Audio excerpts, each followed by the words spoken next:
Questa riforma costituzionale, abbinata alla nuova legge elettorale, modificherà i poteri e il peso del Presidente del Consiglio. Quali sono i pericoli di questo accentramento di potere? Si parla molto in questi giorni e anche il Primo Ministro si è accorto che lo scoglio della riforma messa assieme alla legge elettorale che attualmente è stata approvata è piuttosto pesante e quindi si è detto disposto eventualmente a modificarlo. Però quello che noi abbiamo di fronte, e sicuramente così andremo a votare, è questa legge elettorale che prevede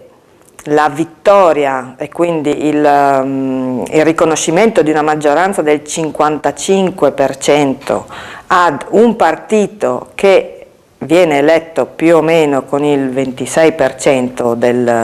dei votanti, che non sono neanche degli aventi diritto, appunto. Si prende appunto con il 26%, un partito si prende il 55% della Camera. A questo punto, con la riforma costituzionale, ci sarà un Senato che non darà la fiducia al governo e quindi non avrà voce in capitolo, un Parlamento che sostiene il governo con il 55% dei parlamentari e una modifica nelle modalità di elezione del Presidente che comporterà il fatto che non ci saranno più i cosiddetti grandi elettori, quindi i rappresentanti delle regioni che aumentavano il numero dei votanti per il Presidente della Repubblica, e poi ci sarà quindi solamente il Parlamento più il Senato di nominati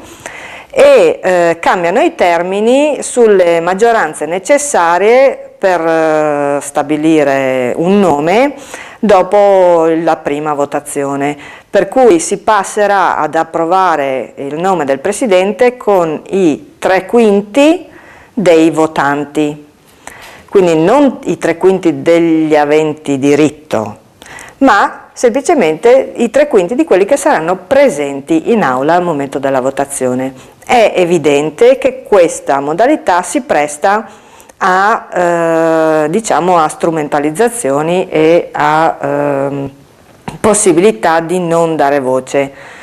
alle opposizioni e comunque di fare una scelta che non è condivisa dalla maggior parte del Parlamento. Questo comporta anche che il Presidente della Repubblica in qualche modo è vincolato alla maggioranza di governo e il Parlamento stesso sarà semplicemente